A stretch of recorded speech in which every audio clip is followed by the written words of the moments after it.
Welcome to the Toon Explainer channel, and today we are explain on word.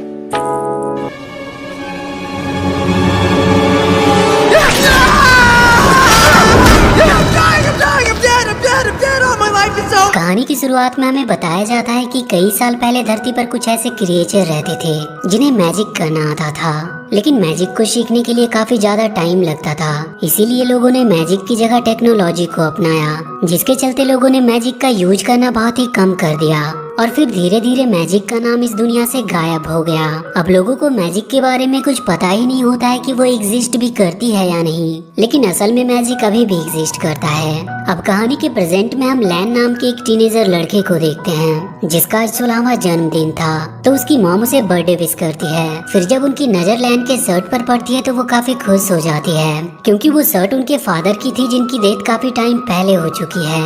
अब लैन की mom उसके birthday party पर उसके school के दोस्तों को इनवाइट करने को कहती है। तभी वहाँ पे लैन का बड़ा भाई बार्ले आता है, जो कि काफी शरारती था, और वो आते के साथ ही घर में शरारत करना स्टार्ट कर देता है। इस पर उसकी मॉम उसे पनिश करती है। तो बार्ले उसके बाद घर के बाहर आकर शरारत करने लगता है, लेकिन तभी वहाँ पर एक पुलिस इंस्पेक्टर आता है जिसकी आधी बॉडी इंसान की और आधी हॉर्स की थी। वो इंस्पेक्टर बार्ली की मॉम के पास उसकी कंप्लेंट लेके आया था। उसकी कंप्लेंट देखकर बार्ली की मॉम उसे काफी डांट लगाती है, और जब वो इंस्पेक्टर बार्ली के साथ घर के अंदर आता है तो उसकी आधी हॉर्स बॉडी की वजह से काफी चीजें टूट रही थी।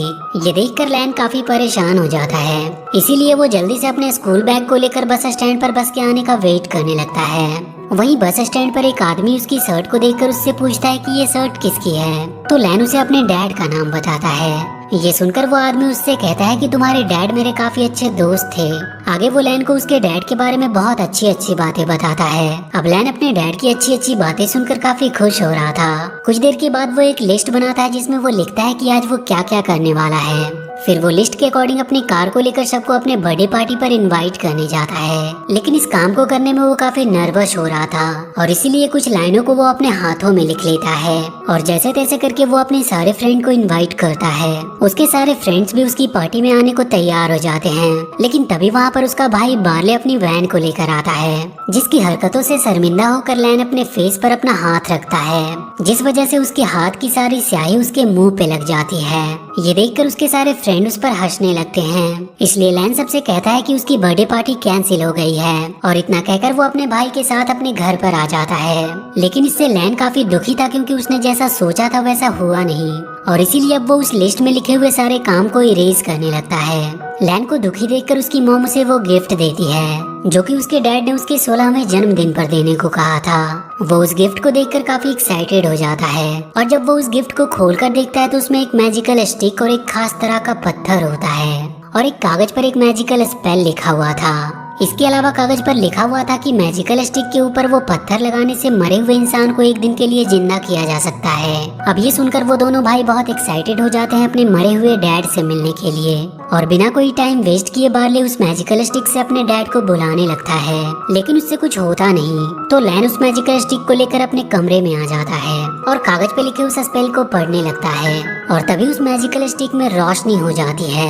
ये देखकर लैन उसे अपने हाथों में उठाकर उस स्पेल को पढ़ने लगता है, और देखते ही देखते वो मैजिकल स्टिक लैन के डैड को वापस से जिंदा करने लगती है। लैन का शोर सुनकर बार्ले उसके कमरे में आ जाता है, और वो ये देखकर लैन को और मोटिवेट करने लगता है, जिससे उनके डैड एक दिन के लिए उनके पास आ सके। लेकिन अब उस मैजिकल स्टिक को लैन कंट्रोल नहीं कर पा रहा था, तो वो मैजिकल स्टिक नीचे गिर जाती है, जिसकी वजह से वो खास तरह का पत्थर टूट जाता है, और जिसके कारण मैजिकल स्टिक का वो मैजिक पूरा नहीं हो पाता। इसीलिए लैन और बार्ले के डैड पूरी तरह से धरती पर आ नहीं पाते, और अब उनके पास सिर्फ उनकी आधी बॉडी आई हुई थी।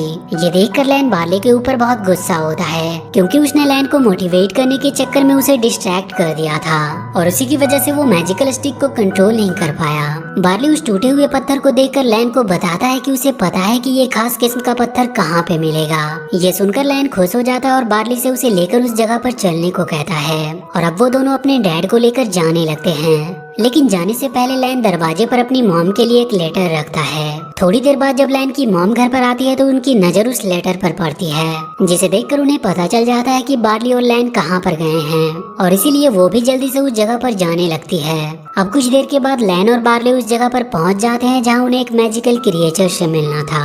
वो एक रेस्टोरेंट में उस मैजिकल क्रिएचर से मिलते हैं और उससे मैप के बारे में पूछते हैं, मगर वो लैन को मैप देने से मना कर रहा था क्योंकि वो मैप का रास्ता बहुत ही खतरनाक था। और वो मैजिकल क्रिएचर एक टाइम पे एक सोल्जर हुआ करता था और वो अपने मुंह से आग भी निकाल सकता था और फिलहाल वो एक रेस्टोरेंट में वेटर की नौकरी कर रहा था। ये देखकर लैन और बार्ली उसे मोटिवेट करते हैं, जिसके चलते वो मैजिकल क्रिएचर काफी मोटिवेट होकर अपने मुंह से आग निकालता है, लेकिन वो उस आग पर कंट्रोल नहीं कर पाता, जिससे पूरे रेस्टोरेंट में आग लग जाती है और उनका मैप भी उसी आग में जल जाता है, जिसमें उस खास किस्म के पत्थर के पास जाने का रास्ता था।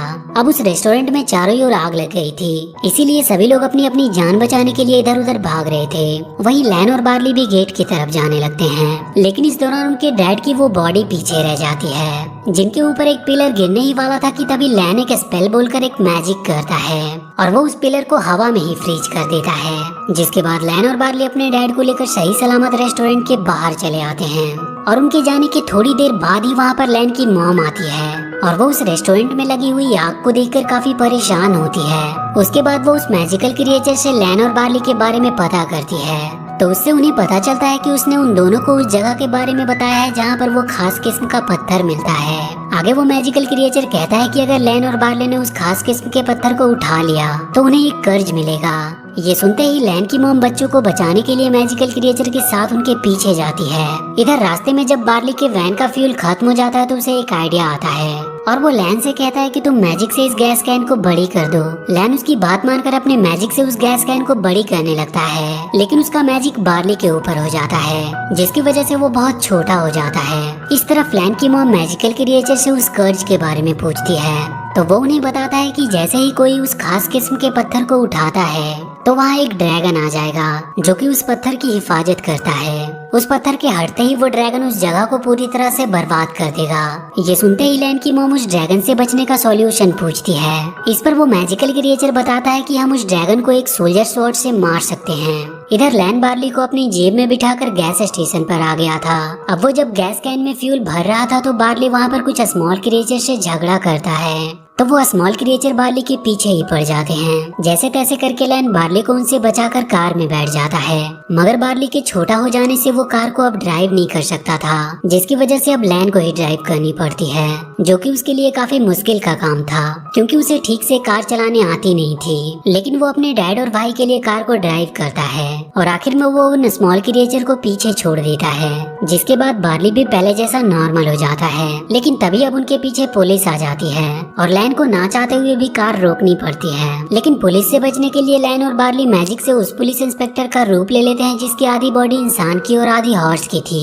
अब एक पुलिस इंस्पेक्टर को देखकर सामने वाले पुलिस ऑफिसर कुछ नहीं कर पाते और वहीं लैन का मैजिक खत्म होने से पहले वो दोनों कार में बैठकर वहाँ से निकल जाते हैं। अब वो पुलिस ऑफिसर पुलिस इंस्पेक्टर के शूज के निशान देखकर हैरान थे।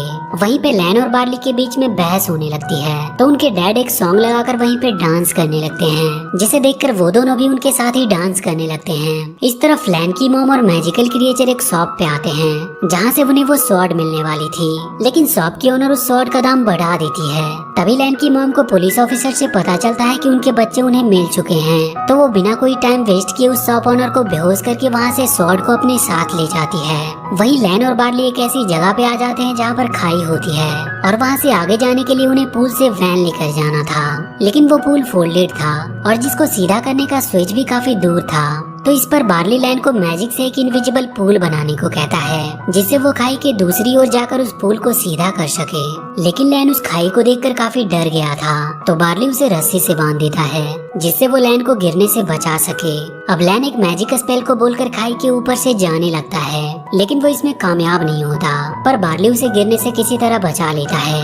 इसके बाद वो लैन को मोटिवेट करता है, तो लैन एक बार फिर से उस मैजिकल स्पेल को बोलता है, जिसके बाद सच में वहाँ पर एक इनविजिबल पूल बनता है, जिसकी मदद से लैन खाई को पार कर रहा था। लेकिन बीच रास्ते में ही उसकी पीठ पर बंधी हुई रस्सी छूट जाती है। ये देखकर बार्ली काफी परेशान होने लगता है, लेकिन वो इसके बारे में लैन को कुछ भी नहीं बताता। अब लैन खाई के दूसरी ओर पहुंच ही गया था कि तभी वो पीछे देखता है तो उसे रस्सी नहीं दिखती, जिसके बाद वो डर के कारण स्पेल नहीं बोल पाता और इसीलिए अब वो गिरने वाला था। लेकिन वो जैसे तैसे किसी तरह ऊपर आ जाता है, जिसके बाद लैन उस फोल्डेड पुल को सीधा करता है और उसकी वजह से बार्ली उस वैन को लेकर पुल की दूसरी तरफ आ जाता है। लेकिन तभी वहाँ पर पुलिस इंस्पेक्टर भी आ जाता है, जो लैन और बार्ली को घर वापस चलने को कहता है। लेकिन वो दोनों उसकी बात नहीं मानते और वहाँ से आगे जाने लगते हैं। तो उन्हें पकड़ने के लिए वहाँ पर बहुत सारे पुलिस ऑफिसर आ जाते हैं। इस पर लैन रोड को ब्लॉक करने के लिए मैजिक से एक चट्टान गिराने लगता है, लेकिन वो ऐसा कर नहीं पाता। ये देखकर बार्ली अपनी वैन की मदद से उस चट्टान को नीचे गिरा देता है, जिससे वो रोड ब्लॉक हो जाती है। अब लैन और बार्ली वहाँ से पैदल ही आगे जाने लगते हैं और कुछ देर के चलने के बाद वो दोनों एक अंधेरी गुफा में पहुँचते हैं, जहाँ पे उनका सामना होता है जेली क्यूब से, जो उनकी तरफ बढ़ता ही जा रहा था। लेकिन लैन बार्ली और अपने डैड को लेकर एक कमरे में आ जाता है, मगर अब उस कमरे में भी पानी का लेवल धीरे धीरे ऊपर बढ़ रहा था और अब वो दोनों वहाँ से बाहर जाने का रास्ता ढूंढने लगते हैं। तो वहीं पे उन्हें ऊपर से बाहर जाने का रास्ता मिलता है, लेकिन उसे खोलने के लिए नीचे का स्विच प्रेस करना था, मगर वो दोनों ऐसा कर नहीं पा रहे थे क्योंकि अब पानी का लेवल काफी ऊपर बढ़ गया था और उनको अब बहुत नीचे जाकर स्विच प्रेस करना था। इसीलिए उनके डैड वो स्विच प्रेस करने जाते हैं और उसके बाद वो दोनों बाहर आ जाते हैं। लेकिन जब वो अपने सामने अपने स्कूल को देखते हैं तो वो दोनों काफी हैरान होते हैं। अब लैन बार्ली को वो मैजिकल स्टिक देकर कहता है कि वो बचा हुआ टाइम अपने डैड के साथ स्पेंड करेगा और इतना कहकर वो अपने डैड को लेकर पहाड़ पर चला जाता है और वो उस लिस्ट को देखने लगता है जिसमें उसने वो सब कुछ लिखा था जो वो आज अपने डैड के साथ पूरा करना चाहता था। और तभी उसे रियलाइज होता है कि ये सब चीजें उसने अपने भाई बार्ली के साथ पूरी की है और इसीलिए अब वो बार्ली पे भरोसा करना चाहता था। वहीं बार्ली को फाउंटेन में वो पजल स्टोन लगाने की जगह मिल जाती है, तो वो जल्दी से उस पजल स्टोन को उस फाउंटेन में फिट करता है। बार्ली के ऐसा करते ही तुरंत से वो खास किस्म का पत्थर मिल जाता है और वो उसे उठा लेता है, जिसके तुरंत बाद वहाँ पर वो ड्रैगन आ जाता है। लेकिन तभी वहाँ पर वो मैजिकल क्रिएचर लैन की मॉम के साथ हवा में उड़ते हुए आता है और आते ही वो मैजिकल क्रिएचर उस स्वॉर्ड से ड्रैगन के पंख को काट देता है, जिससे अब वो ड्रैगन जमीन पर ही गिर जाता है। वहीं पे लैन और बार्ली अपने डैड को पूरी तरह से वापस ला रहे थे, लेकिन तभी पीछे से लैन की मॉम बच्चों को आवाज देती है कि वो ड्रैगन को बहुत देर तक रोक नहीं पाएगी। इसीलिए बार्ली उनकी मदद करने के लिए जाने लगता है, मगर लैन उसे रोककर खुद ही वो अपनी मॉम की मदद करने के लिए चला जाता है और वहाँ पर वो उस ड्रैगन का सामना करके उसे उस स्वॉर्ड से मार डालता है।